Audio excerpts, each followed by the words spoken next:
up, everybody? Welcome into Tom Curran's Patriots Talk podcast. It is the aftermath. It's the aftermath of a Patriots 16-3 wild card round win over the Los Angeles Chargers, which means this is not the only aftermath and the final aftermath. The next aftermath will be next week because the Patriots have one more game. Phil, I look at this win and I see complimentary football. Defense obviously was tremendous. Offense understood its role, I think, to a large extent. I think Drake Maye had a better game than just judging from our post-game live panel. I think he played better than most others do because I'm kind of grading him on a curve. And I think the coaching staff was outstanding in understanding the flow of the game. Phil, your turn. I think you got to start with the defense here to only allow 3 points, and I know the Chargers had obvious weaknesses on the offensive line.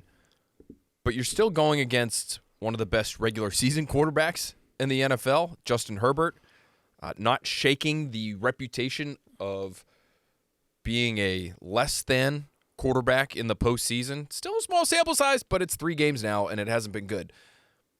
And that was due in large part to what the Patriots did to him, I thought. Were there some self-implosion situations on LA's part? Yes. But I think New England really confounded and flummoxed Justin Herbert, who is one of the best regular season quarterbacks in football. So you start there for me, Tom, and it really was all 3 levels, I thought. 6 sacks for the guys up front. A lot of blitzing that involved a lot of the linebackers. The linebackers and the front involved in holding the running backs to only 2.5 yards per carry. And the secondary, I thought, played great. So really, you got contributions across the board from that side of the ball to hold the Chargers to 3 points. They won the game for them tonight. Patriots head coach Mike Vrabel on that defense. Well, I thought they played extremely well. I thought they were committed to stopping the run. I thought they were, the sudden change was critical. It was a very good defense that we were playing. And, we turned the ball over far too many times. But what our defense was able to do early in that game, in the red zone, inside the 5-yard line or inside the 9-yard line, was, I think, really set the tone for them for the rest of the game. And, could have been better. We had a lot of scrambles, and we knew that. And, again, trying to rush and trying to, make sure that those scramble lanes aren't there.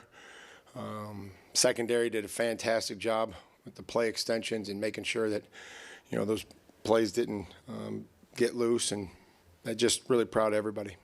While the game was in the balance, the Chargers had one drive of more than 10 plays. That ended with a field goal. They were 1 for 10 on third down, 1 for 3 on fourth down, a massive time of possession team all throughout the regular season.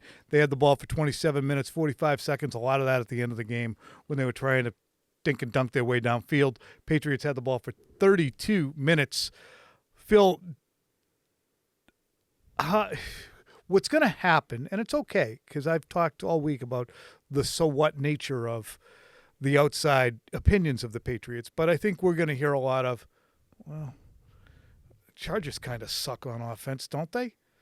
And in light of the way they closed their season with a mail-in loss to the Broncos and also a loss to the Texans and a no-show loss against the Jaguars, I think the notion that they were kind of a paper tiger themselves will feed the perception that the Patriots still haven't beaten anybody. I find that to be faulty because you can't keep moving the goalposts on the Patriots. I think just to conclude and then kick it back to you and talk a little more defense, this was the best defense the Patriots have faced all season. I would kind of try to include, I think, Cleveland because Cleveland's offense was so bad they were swimming upstream. But this was probably the best defense the Patriots faced, and they still found a way to get things done. And the Chargers did still have 11 wins. This is just the nature of the NFL this year, whether it's the Broncos or the Bills or the Jaguars or the Patriots or the Chargers or the Niners or I'm not going to keep going. Every team has a flaw. So you're not going to find that team out there where you can say, oh, the Patriots beat them. Well, and there's always going to be a qualifier, I think. Are the Chargers the best team in the postseason? No. But if you're one of these people now who will look at the Patriots and say they still haven't played anybody, that to me isn't fair. This was the best defense that they played all year. This is one of the best defenses in the NFL this season. And that's a quarterback who can, in theory, hurt you. And it's a receiving group that can, in theory, hurt you. This is one of the most productive trios at the wide receiver position in the league. So you put all that together, that is a legitimate opponent. The one you see next week might be more legitimate. But let's wait until we get there to have that discussion. This was, I thought, a championship caliber effort from your defense because it was so well-rounded. It was so dominant.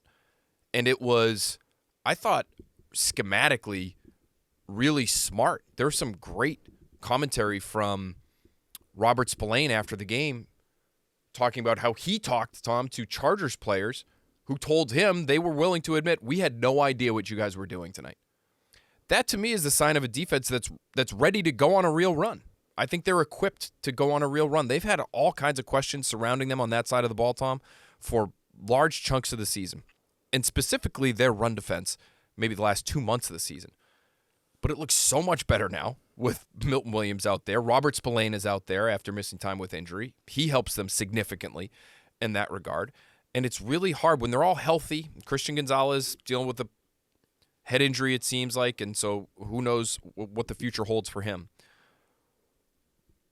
But they are without obvious flaw right now, I would say, on that side of the ball. And that's a great thing if you're New England. Yeah, and my two biggest concerns coming into the game were secondary safety play because they were somewhat untested. A rookie Craig Woodson and Jalen Hawkins, who is, has had a good season, but it's taken him a while to become a full-time starter in the NFL. How well would they play? And then secondarily was the pass rush. And it did take a while for the pass rush to exert itself, especially from the edges. It was just a weird game from Herbert. We'll get into the Herbert and May conversation and those two quarterbacks and what we saw from them. But when you look at defensively what the Patriots were able to do against, first, the running back, Vidal had 11 carries for 31 yards. Omarion Hampton was barely used. One carry, -1. They said, screw that. And then 10 for 57 for Herbert because he had to run all the time. So that's what they did in the running game. And then here are their receiver stats. Lab McConkey, 3 for 32. Tight end Gadsden, 3 for 30. Keenan Allen, 3 on 8 targets for 25. Quentin Johnston, their downfield 17 yards per catch guy, 3 catches for 20. Fisk, another tight end, 3 for 12. And then running backs, 2 for 20 each. They just gave them nothing. You get nothing, and you also have to like it. I really liked the plan from Zach Core, who got his flowers from Mike Vrabel after the fact in maybe not an unprecedented way, but, noteworthy. Vrabel went on for a couple minutes on Core, who obviously was thrust into a difficult situation where Terrell Williams is dealing with a health injury, and so now you were the inside linebackers coach, and now you're the defensive play caller. Good luck. And I'm sure he's had a lot of help from everybody on that staff. But to come up with what I thought was a very creative game plan that included a lot of blitzing, a lot of stunts up front, and I thought against Herbert, because he was so good against the blitz, Tom, he was really a top 10 quarterback across the board, every statistical category, easy for me to say, against the blitz this season. I thought they really would be reluctant to do that, and it was the opposite. On that 4th down, I thought it was one of the key moments in the game, if not the key moment in the game. So I thought this was the turning point in the game where Drake Maye throws the interception, gives the Chargers the ball at the New England 10. Chargers end up going for it on 4th and goal, and they send the house, the Patriots do. They casino blitzed, as Ted Johnson likes to say. It looks like it maybe was sort of like a cover zero type of look, but they sent a lot of bodies at the problem and forced Herbert to make a quick decision. He ends up throwing incomplete, and the Chargers get nothing off of what seemed like a critical mistake in, a time of year where those turnovers really can doom your entire season. So credit to Core, credit to the DBs and the linebackers that are involved in those packages, but this feels like a smart and really well-rounded unit defensively that's maybe going to have to carry them again a week from now. And I like the fact that they said, okay, well, that blitz worked. Well, let's try it again. You know what? He looks unnerved. Herbert looks unsettled. He might have reason to feel that way, but He's not hanging around in the pocket. Let's put some more and speed him up even more. And they did that. So they read the game, and they read the game offensively, I think, too, which is something I thought would happen because, generally speaking, Josh McDaniels does a good job of sensing what he's being presented with and then adjusting to it. They had a much better second half offensively, but I don't think overall their offensive output was bad. They had a drive end on, obviously, the pick, tip ball pick, not hitting somebody between the fives, but not what you're looking for, but not like, oh, my God, how does that ever happen? And then they had a strip sack in which Will Campbell was driven back into May, and his guy just really made a great play. But that was the other fumble, and then another fumble on a strip that Jared Wilson jumped on. But the Patriots moved the ball, and they moved the ball because of May's ability, even though he was under duress, took 5 sacks, did have a couple of mistakes, to continue to make plays in high-leverage situations and to be a runner. 10 carries, 66 yards. You understand the 37-yard one was an opportunity seized. Keep going. Just, okay, it's there. And for a second there, I think we both thought he was going to get into the end zone with that. But he's just a heady player. So in that instance, he's not looking for the stuff that's going to go wrong. He's looking for the plays that he can make without being an idiot about it. Like Justin Herbert made an idiotic play on his own goal line when he was in the grasp, not in any danger of taking a safety. So to throw the ball half sidearm with somebody holding his arm is just moronic. And he was drafted in 2020. And that hasn't been drummed out of him. Mm-hmm. So how lucky was he that was called an incompletion and that his own guy fell on it? I mean, that very easily could have been a game-deciding kind of error. Bad business. Bad business. Bad business. But I think the coaching staff for the Patriots was excellent. I think they read the game, and I think that May understood what this game was. It was a 2-1 game. If it was baseball, you need base runners, you need field goals, and this drove me back crap all weekend long. Teams have got to start taking 3 when it's there. It happened in the Green Bay game. It happened in the Jacksonville game. These coaches, whether it's analytic driven or we got to put points on the board or it's a 4-point swing if we take a field goal and don't get the touchdown and we can play defense, take the friggin' field goal. Understand the way your game is going to play out. And certainly in the Packers game, they should have taken the field goals. But in this game, too, I think it was smart for Vrabel to take the field goals, and that's what Jim Harbaugh started doing, too, was take field goals because that was the nature of the game. But the Patriots read the game, especially with their coaching staff, defensively, and said, let's just keep going after him. I thought Vrabel's decision to kick a field goal on the first field goal, that was at the Chargers' 5-yard line. Mm-hmm. So it's 4th and 4 at the Chargers' 5. You're right there. You can sniff the end zone. But his decision to go for a field goal there was a little reminiscent of his decision to kick a field goal, chip shot field goal, at the end of the first half in Buffalo. Remember that? And he explained it after the fact. He said, I felt like the way the game was going, I just wanted to go into, I think it was at that time, wanted to go into half with a lead. But it was similar. It was a decision where the analytics would probably, the numbers, and the Patriots employ a bunch of people who that's their focus. So they are not against using the numbers. But that's one of those where the numbers might suggest doing something different. But because he sees the game the way he's seeing it, the way you're describing, he said, no, let's take the 3. The numbers walk you down the plank sometimes. And if you fall off the plank, the numbers are going to say, sorry, I was just doing my job. I'm an objective thing here. Plus, adding in the fact that you got a rookie kicker who's his first time in the playoffs, just let him have a little 2-foot putt there just to see the ball go in the hole. Yep. Give him a layup. Sure. Because that matters. And he had a very good game for a young fella. And can I just say, too, on that second field goal going into halftime, great run for May to set it up. Really good decisions to just throw the ball away, I felt. Now, maybe we'll go back and we'll watch those plays overtime and we'll say, oh, boy, it looked like he had somebody really wide open there. He could have had a touchdown. But he didn't feel like he had that. So whether or not there was anybody open, I like his ability to understand the situation, understand I don't like what I'm looking at right now. Let me get this thing out of harm's way, and we'll live to fight another down, and we'll take the 3, and we'll go into halftime. That to me is the sign of a mature quarterback, as is all the sliding that we saw him do. It's still a little ugly at times, but he's gotten he's gotten much better in the open field at protecting himself and knowing when to go down. If you're playing Josh Allen, maybe none of those decisions would be good. Because you know Josh Allen's going to get you to 30 points. Sure. But against that team, the way with Omarion Hampton on the bench, with no real wide receiver who's going to be, 3 good and productive wide receivers, but those are C+ to B wide receivers, not A+. Oh my God, what are we going to do, wide receivers? Meanwhile, let's talk Maye a little bit. Here's Mike Vrabel on Drake Maye's night, and then a little bit from Maye on his own self-scouting. We got to take care of the football. I thought he came through when we needed him. The tip pass is something that, was unfortunate. That turned into an interception. But the throw to Hunter, I thought, when we needed him, was elite. I didn't throw it very well tonight. Need to be better. But, we did what we had to do, and that's what it takes in the playoffs, and just proud of this team. That was fun, man. That was fun to get one at home and look forward to be back here next week. Objectively, how was Maye's night? Did he play well? That means no scale, I guess. No scale. Okay, no scale. He played.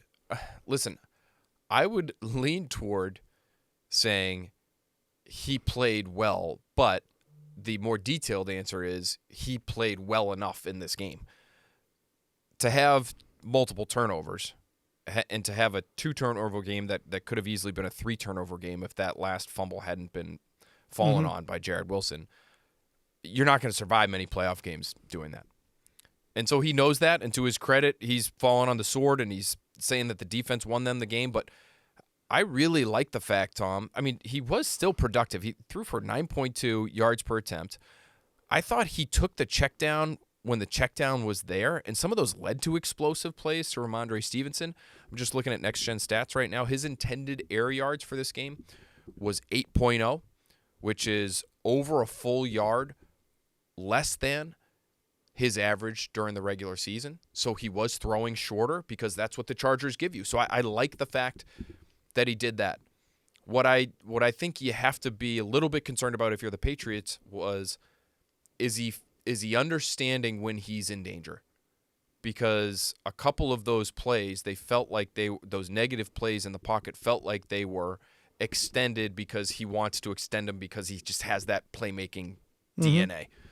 And it got him into trouble. So it didn't matter enough tonight, but against a different opponent, those could be the types of mistakes that end up losing you a game. So he played well enough, but it was not, for him, certainly a good game. It was good enough. We talked a lot for the last couple of months whether or not the Patriots needed to validate their season. Does this, and I didn't agree with necessarily that, and I compared it on Sunday when I did a couple of hits pregame and on WEEI. I said the Patriots season is what it is. We're going to talk about it in 25 years, not because of what happens against the Chargers, but because of how drastically they improved in one season. If they go 12-4 next year and make the divisional playoffs, that season's not going to be as memorable as this one was because of the drastic improvement and the emergence of so many things. It's new. They didn't need to validate their season, but a loss tonight would have been significant in terms of the initial pain because the Patriots have climbed up a little bit of a ladder. If they were 8-9, they'd be on the bottom rung. They fall off. Nobody really gets hurt. Right now, they're 5 or 6 feet up. And if they fell tonight, it would have hurt. Sounds like a guy who watches a lot of accident videos on the internet. Skablewski. Phil just still saw my Skablewski videos. I love that guy. Skablowski. I do watch a lot of. It's unbelievable. How many guys have you seen fall off a ladder in the last 24 hours? A guy got hit with an air conditioner, too, and the guy had to resume and say, this guy did not die. What? Thank God. No, I'm happy about that. No. I never know on some of these videos. Skablowski. So 5 Skablowskis for Drake Maye, 6 Skablowskis for Justin Herbert. But how does this performance by the Patriots recalibrate what you see their potential being? Because I said a bunch of times this week, show me. Show me. Like Lalo. from Better Call Saul. You didn't watch that? No, show? I didn't. Well, when you do, and you see Lalo Salamanca, and you see how funny he is as a character, psycho, but he's very funny. And he says to Saul, show me. Not. Anyway, I needed Drake Maye to show me. I needed the Patriots to show me. Show me how you play in the playoffs so I can shut up about it. They showed me. And now I think I can reconfigure what I believe their potential is. I don't care if they fall short of what their potential is, but they can go to the Super Bowl. And you didn't feel that way before tonight? Was less sure of it. Okay. Didn't know how Drake Maye would play. Didn't know if he peed on his leg. Didn't know if Craig Woodson and Jalen Hawkins and Harold Landry and Kayvon Chason were going to be liabilities, not able to get there. Didn't know if the linebackers were going to be good enough against Omarion Hampton and Vidal. Didn't know. Now I've seen it. Now I've seen playoff Patriots 2025 football, and I say that's good enough to get you to the final game. Yeah, I feel that way too. And so I felt that way before this game, though, so I don't know if it necessarily changes my opinion of their ceiling. I think this game changes my opinion a little bit of their defense. I had real worries. I thought their fatal flaw would be their defense. Mm-hmm. And now after this game tonight, I wonder, is their fatal flaw actually their offensive line? Because oddly, against a very good pass rush, that team had 3 edge rushers who all finished in the top 50 in terms of pressures this year between Mack and Odafe Owe and Tui Pelotu. So, like, those guys are really good. And the Patriots had a heck of a time trying to keep Drake Maye protected. There were a number of plays where it felt like he didn't even really have time to scramble or think about scrambling before there was somebody bumping into him. On the interception, not the interception, but on, I think it was the first sack of the game for Maye, where the right side of the line was sort of overwhelmed by power, and the NBC broadcast highlighted those two, Micah Wenu and Morgan Moses. You could see later, and they did a good job of showing a replay later from a different angle, where Will Campbell basically was driven back into Drake Maye's lap, which really kind of ruined the play. So that to me, it's interesting the way you put that question. I feel more confident that they have a defense that can make a run, and maybe a little bit less confident about some different aspects of their offense and their ability to make a run. I just really like, before we just completely move on from Drake Maye, and you talking about peeing down your leg as a quarterback in the postseason for the first time, which I think you're saying he did not do. He did not do it. I think that's worth pointing out, because his best throw of the night was that touchdown throw to Hunter Henry. Just got over the fingertips of Derwin James, who almost made an amazing play on it. Who's, again, all-pro safety. Stud. Terrific player. Great player. Still, this year had a phenomenal season. The fact that he made that throw after the strip sack that he lost, after the pick, after taking a handful of sacks, and it feeling like, boy, is he really feeling the game the way he needs to? That to me says a lot, and it just sort of amplifies some of the things we said about him during the regular season. But to see it in that moment where the pressure is ratcheted up, that he's not going to be waylaid by a couple of negative plays, and that's not going to ruin his night, and that he can still make the throw to win you the game, essentially, or seal the game, that to me was a special play by a special player. And we have seen Justin Herbert have nights that spiral. They get in the death spiral and they stay there. I just don't think I'll ever get over the Kyler Murray playoff game a couple years ago. I can tell that one has really bothered you. You mentioned it on TV too. It was horrendous. Yeah. It was embarrassingly bad. That's a number 1 overall pick with a team that probably wasn't a hell of a lot less talented. Similar to the Patriots. I'm sure they got in with a lesser record than the 2025 Patriots, but it's just an embarrassing performance by a high-level player. And Herbert, I'm afraid for Herbert that he's now become the guy that you look at and say, oh, well, great player in the regular season, but he can't do it in the postseason. Yeah. It's like the guy who can't win a major in golf. That was Phil Mickelson for a long time. Hey, show Sergio. me. Show me. I found show me. Show me. Speaking of the offensive line, Ted Johnson spoke at length about his concerns about the offensive line, just because there is an opportunity as teams get better defensively. What are they going to zero in on? Phil points out, okay, where's the weakness? Where can we try and find a place? And it might be with the rookies on the left side of the Patriots offensive line, Will Campbell and Jared Wilson. there's a lot for those two to process. And I think that Will Campbell is an upper-tier tackle, nothing but green grass ahead of him. And he's probably an all-rookie player right now. But he's not fully as big as he's going to be. And it was very well highlighted on the broadcast how he was moved around by power rushes. So here's Ted Johnson on that. Look at you gave up a sack on a two-man stunt. So two-man, three-man stunts, overload blitzes. Two-man, three-man, overload blitzes. They're going to see that time and time again.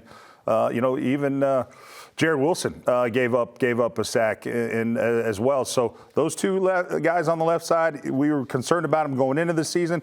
They've held up for the most part pretty good. I mean, Myles Garrett got them pretty good, but for the most part they've done okay. But now they're playing better teams as they move on, and they're going to see better competition, more advanced schemes. So they're going to have some tough combinations. And I think the bull rush, Phil, was Will Campbell's kind of bugaboo going into the draft. If you just see a lot of his highlights that were bad, there wasn't a lot. It was usually him getting bull rushed, getting up underneath, and getting pushed back into the pocket. It's something he's got to work on, is anchoring. I want to ask you, what does two-man, three-man overload blitz mean? Like you're sending 3 at 2 on that edge? So a two-man game is two guys working together. One guy is working to get another guy free. He's picking a guy. He's getting angles on a guy so that it allows another guy to get free. So drive Campbell back, and then a guy chips him and then loops around. So it's one guy chipping Will and then another guy looping around on Jared. In three-man games, it's just two guys working to get one guy open. So it's guys coming at different angles, and if you're not ready for it, you get knocked off, and then another guy can get open and free. So it's advanced stuff that teams are going to throw at them, and then even overload blitzes where they're going to bring more rushers than you have blockers. Does he take the inside guy, or does he go to the outside guy and leave the inside guy free? So it's very confusing and very difficult for young offensive linemen to pick these up. Play after play after play. You might do it 9 times perfectly, but the 10th time you do it, you mess up, that's the one that gets you. So that's not an easy job for those guys. Yeah, and Phil, your thoughts on that? I do wonder why tonight was seemingly such an issue on the offensive line, because they have seen good pass rush before. And we know, obviously, the ultimate example of this was the Browns game, and Myles Garrett had a good day against the Patriots offensive line and against Campbell in particular. But was there something about Oweh? Is there something about Campbell still coming back, working his way back from injury? Although, the reason why I don't put that at the top of the list, Tom, is because I thought he looked really good physically in that game against the Dolphins. Now, maybe that's just because it's the Dolphins. The Dolphins didn't even really want to be there, and everybody looked good against the Dolphins. I don't know. Maybe it's just the fact that not all recovery is linear in terms of the progress you're going to make after an injury like that. So maybe he feels a little worse in this game than he did in that Miami game. Maybe I don't they know. didn't give him as much chip help. I'm not. That could have been it too. Maybe because they know the pass rush is good. The way they decided to play it this week was, hey, we're going to try to get guys out into the route a little bit more quickly. So that means less help for you guys up front, but the ball's going to be out quickly, so don't worry about it. There was, on one of those plays, the second strip sack for Drake Maye. It was Campbell's guy who ended up hitting Maye. But I hesitate to put that on Campbell because if you watch it back, he tries to cut block Khalil Mack right at the snap. And usually when you see the tackles cut right at the snap like that, it's because the ball is supposed to come out quickly, whether it's a screen or it's some kind of quick game. And it was 3rd and 6. And it looked like Drake Maye was looking to throw a slant to actually the other side of the field as soon as the ball was snapped, and he didn't. He held on to it. And you can see Wilson and Campbell, I think, both look like they were expecting the ball to come out much faster than it did. So maybe that's something they adjust to next week. We don't know who the Patriots' opponent is yet, but both teams have good pass rush, and both teams have good edge players. And that's something you're going to have to get figured out, because I thought that was the problem in the game for the Patriots, was the fact that they couldn't protect Drake Maye for long enough. All right. Let's talk about next week. We don't know who the opponent is. We'll be finding out. Again, this is the aftermath. You're listening to it on Wednesday. Why would you do it on Wednesday? You're listening to it on Monday. I mean, if you want to listen to it on Wednesday, you're welcome to listen to it on Wednesday. But you'll have another newer podcast with the opponent at your fingertips. Some people are busy on Mondays and Tuesdays. They don't have time for the aftermath. They want to hear the raw stuff. You might want to skip this because right now Phil and I are going to talk about both potential opponents. Phil, which opponent should the Patriots, if you're a Patriots fan and you want to see them get to the AFC Championship game, which opponent would give them the better chance to get to that spot? I really think it's got to be the Steelers. Defensively, they're not the unit that Houston is. Houston's tremendous defensively. They don't even do all that much exotic, but their talent is such up front and in the secondary that you can know what they're doing. You can have a great understanding of what they're doing, and you still might not be able to beat it because your players just aren't as good as theirs. So that, to me, would be the biggest concern about Houston. I also think Houston's offense has more upside than Pittsburgh's does with Aaron Rodgers behind center. I know C.J. Stroud hasn't been the most consistent guy in the world, but between Nico Collins and the two rookies from Iowa State, Higgins and Knoll, guys we talked about a lot leading up to the draft this past year. I thought both guys were good fits for New England. I know New England, some people in the building at least, really liked Knoll. They ended up taking Kyle Williams, I believe, when they had the opportunity to take Knoll. So that was an interesting decision, and we'll get to see how that plays out over the course of time. But for me, it would be Pittsburgh. I just think they're the overall weaker team. What about you? Same.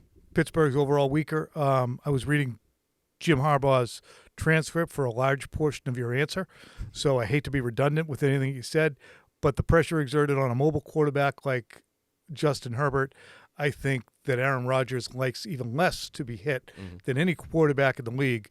So he's going to be a little bit unnerved if he sees the kind of pressure the Patriots were able to exert. Meanwhile, as I was reading this, a lot of pointed questions to Jim Harbaugh in the postgame.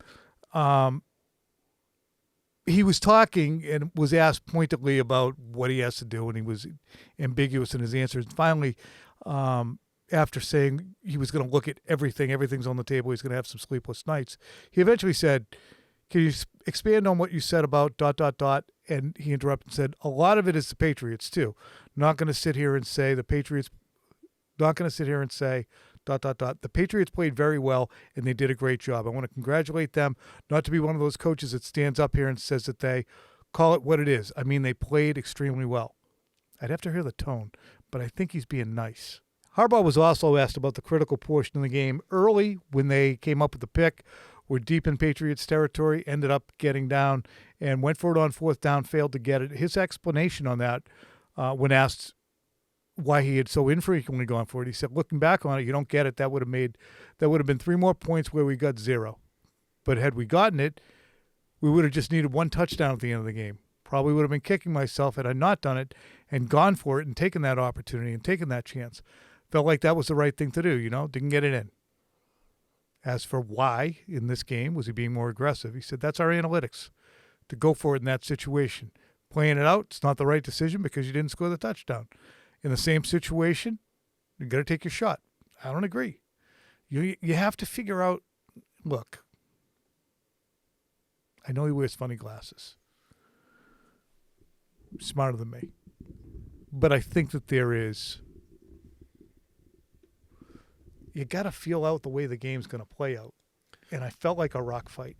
And when somebody puts a package on your door, you can't look at it and say,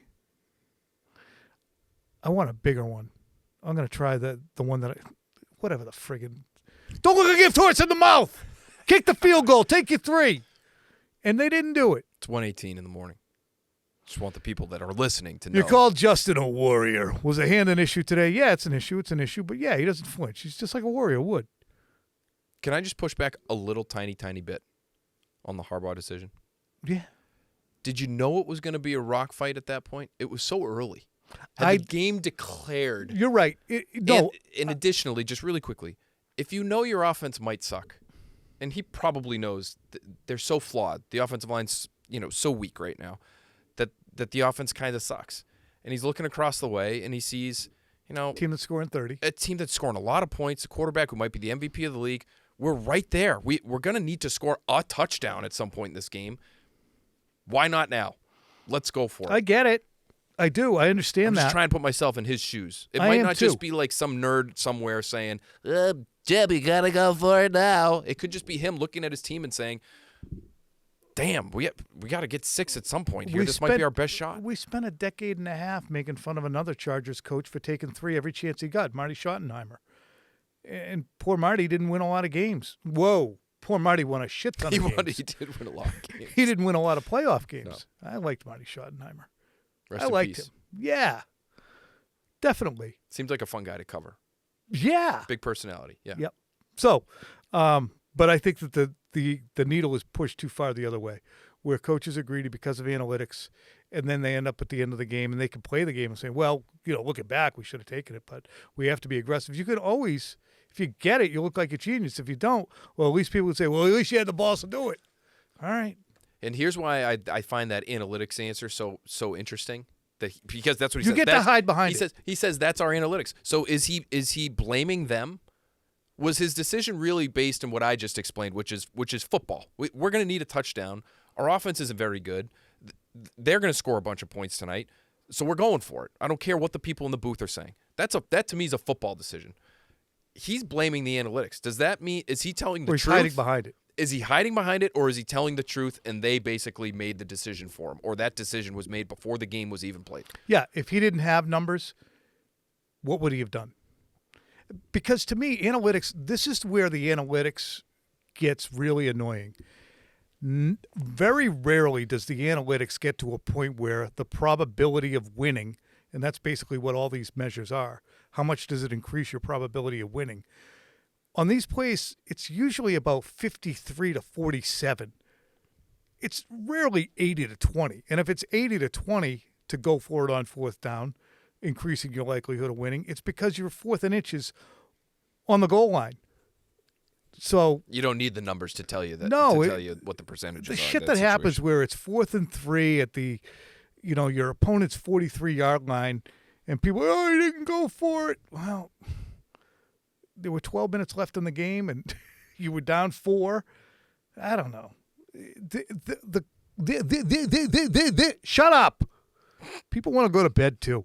They're listening to this. They're like driving into work. They can't go to bed right now. Wake up! So, yeah. Show me. I'm telling you. If anybody out there, and I'm sure there's plenty of you, who watched all of Better Call Saul, can you tell me which Salamanca you enjoyed more? Tuco or Lalo? Answer in the comments. I don't like reading comments anymore, but I will read the Salamanca brothers. Or did you like the cousins? Or the twins? I'm not sure if they were cousins or twins. I can't believe you didn't watch that show. No, I didn't watch. You didn't watch Breaking Bad either. I'm the only person I know who hasn't seen Breaking Bad. Quick recitation of my favorite series. Okay, let's go. It's not that novel. Yeah. But in no particular order, Better Call Saul, Breaking Bad, The Wire, Severance, Succession, Deadwood. You really love Deadwood. I know. I feel like you're on the high end on Deadwood. I haven't seen Deadwood either, but I don't hear anybody ever talk about it except for you. It's me. And that could be because I'm just not hanging out with a cultured group of people. It was 03 to 06.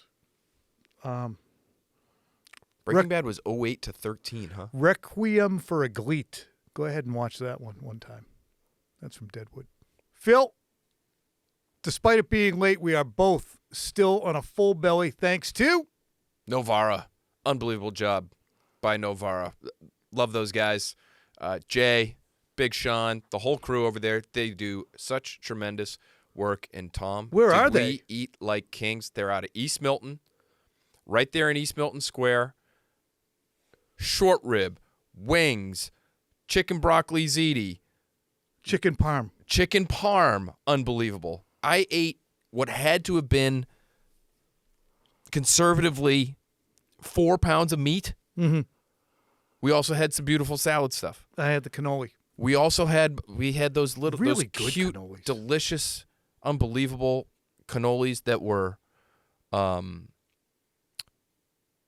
so good that I couldn't help myself from eating 4. I only had 2. You only had 2. They Well, you were did have. I've never seen a man take down so many wings. You had a whole separate plate just for what you did. Can I tell the people Yeah, go what ahead. you did? Tom had multiple plates as he was going through, one just for wings. But then he just decided at one point, because Novara, gracious as they are, they delivered to us. And so there was a giant plastic cover that you've all seen at home when you've had these big trays of food before. And he just took the cover off to use that as a vessel to carry his plates full of food. So anyway, it was so good. We all had, I don't know, 24 of us at least in the building here tonight had multiple plates, and everybody really, really enjoyed it. So Novara, we appreciate you. You're the best. Great feedback, East Milton, Navarro, and it's Novara. me. I called It's 127-17. Novara.